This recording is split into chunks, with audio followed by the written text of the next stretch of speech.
National security policy है, ये पाकिस्तान को क्या देकर गई है। सब्सक्राइब करें और बेल दबाएं ताकि कोई खबर रह न जाए। हमें जरूरत थी इस तरह के डॉक्यूमेंट की, इस तरह के पॉलिसी की जो पाकिस्तान के लिए एक डायरेक्शन दे सके। जी बिल्कुल जरूरत थी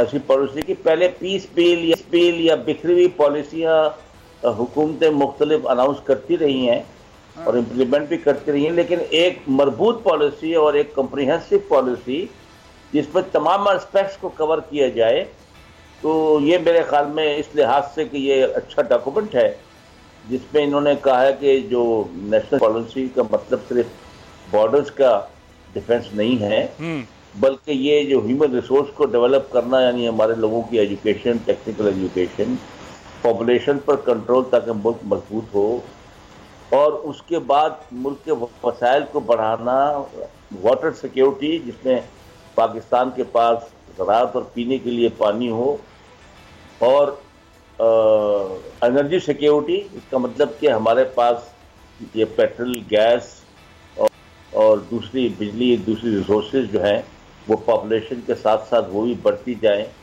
तो ये तमाम एस्पेक्ट जो आती हैं, जिसमें ज़राअत भी आ जाती है, सारी चीज़ें आ जाती हैं नेशनल पावर की एलिमेंट की, तो उनके ऊपर कोई इन्होंने टारगेट्स और उनके ऊपर कोई गाइडलाइंस दी हैं।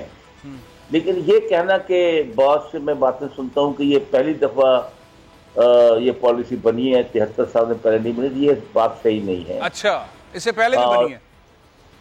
देखिए ये तमाम बातें, मैं तो कम से कम ये नेशनल डिफेंस यूनिवर्सिटी जो है जी वहाँ हर साल एक नेशनल डिफेंस कॉलेज वाले एक स्ट्रेटेजी पेपर पूरे साल में तैयार करते हैं, पूरा साल लगता है, ठीक है। और तमाम इनपुट्स होती है मुख्तलिफ महकमों की, मुख्तलिफ लोगों की, मुख्तलिफ लोग जो कोर्स कर रहे होते हैं। जी हाँ। और नेशनल स्ट्रेटेजी पेपर वो नेशनल प्रॉब्लम्स को हाईलाइट करता है, उसके सोल्यूशन को हाईलाइट करता है।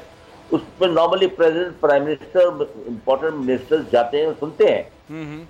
ये मैं चीजें काफी साल से जो है ना वाटर सिक्योरिटी के बारे में भी सुन रहा हूँ, मईशत के बारे में। जनरल साहब, अगर कोई इंस्टीट्यूट या कोई थिंक टैंक कोई पॉलिसी बना रहा है तो वो नेशनल पॉलिसी तो नहीं होगी, गवर्नमेंट उसको ओन करे और इस तरह से वफाकी काबीना उसे अप्रूव करे, फिर आपके दिफाई जितने इदारे हैं, आर्मी चीफ उसको सपोर्ट करे, नेवी चीफ उसको सपोर्ट करें, एयरफोर्स चीफ उसको सपोर्ट करें, ISI उसको सपोर्ट करे, और फिर एक नेशनल सिस्टम के तहत उसको अनाउंस किया जाए, जिस तरह से अभी हमने इमरान खान साहब ने इस पॉलिसी पर दस्तखत किया।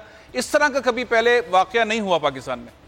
बिल्कुल, मैं आपसे इस बात से मुत्तफिक हूँ जी कि इसमें काफी महकमों की जो है वो इनपुट्स हैं जी, और सबने इसको मिलकर तैयार किया है। लेकिन मतलब जो अपोजिशन कह रही है वो ये कह रही है कि अगर ये एक लॉन्ग टर्म पॉलिसी स्टेटमेंट है, लॉन्ग टर्म पॉलिसी प्लान है जी सर, तो उसको पार्लियामेंट में भी आना चाहिए था, सेनेट में भी आना चाहिए था। ये बात सही है, ये बात सही है। ये मौलाना फजलुर रहमान साहब कह रहे हैं कि कश्मीर से मुताल्लिक तो हमने अपने आप को हटा दिया, हमारा फोकस हट गया है। जो पाकिस्तान की प्राइम एक सिचुएशन थी कश्मीर के ऊपर, उससे हम हट गए। आपको लगता है इस पॉलिसी के बाद हम कश्मीर को उस तरह से फोकस नहीं कर रहे?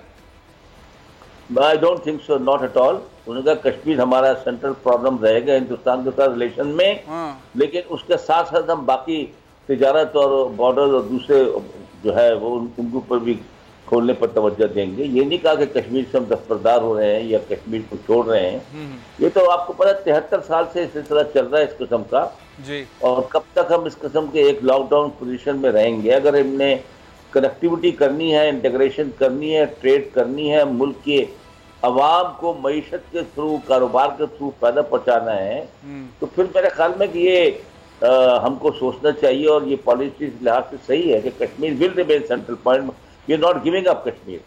दूसरा ये कि आप ये देखिए कि चाइना के हिंदुस्तान से पिछले दिनों कितनी झड़पें हुई है लद्दाख में, और उनके बिजनेस इतना जबरदस्त है, इंपोर्ट एक्सपोर्ट उनके 100 बिलियन से ऊपर, कहीं ज्यादा उनका जो है आपस का ट्रेड है। अमेरिका और चाइना में कितनी ट्रेड वॉर चल रही है, सर जंग चल रही है, लेकिन उनका ट्रेड बेइंतहा उनका ट्रेड है। तो हम क्यों अपने आवाम को डिनाई करें, क्यों ना अपना कारोबार बढ़ाएं, क्यों ना अपनी मईशत को फरोग दें। ये इस लिहाज से ये पॉलिसी जो बनी है अच्छी है, लेकिन असली बात यह है पाकिस्तान में जी सर कि इसके पॉलिसी को इम्प्लीमेंट होना जरूरी है। पॉलिसी तो बन गई, उसके ऊपर इम्प्लीमेंट होना जरूरी है। अगर हम कहते हैं कि अब प्लानिंग कमीशन का आगे काम है कि इसको लेकर इसको आगे चले, देखे कि भाई ज़राअत के टारगेट हर साल क्या होंगे, डैम जो बनाने हैं, पानी का जखीरे बढ़ाने हैं, उसका क्या होगा और कंजर्व किस तरह होगा, बिजली की क्या रिक्वायरमेंट होगी। बिल्कुल सही कह रहे हैं। वैसी पॉलिसी जैसे नेशनल एक्शन प्लान की पॉलिसी बनाई, सब लोग साथ बैठे, उसके बाद एग्जीक्यूशन हुई और मुल्क के अंदर दहशतगर्दी का खात्मा हुआ, अब तक खात्मा हुआ। इसी तरह से इस पॉलिसी पर भी आप कहते हैं अमल दरामद होना चाहिए। बहुत बहुत शुक्रिया, बहुत बहुत शुक्रिया जनरल मोइनुद्दीन हैदर साहब, बहुत बहुत शुक्रिया। सब्सक्राइब करें और बेल दबाएं ताकि कोई खबर रह न जाए।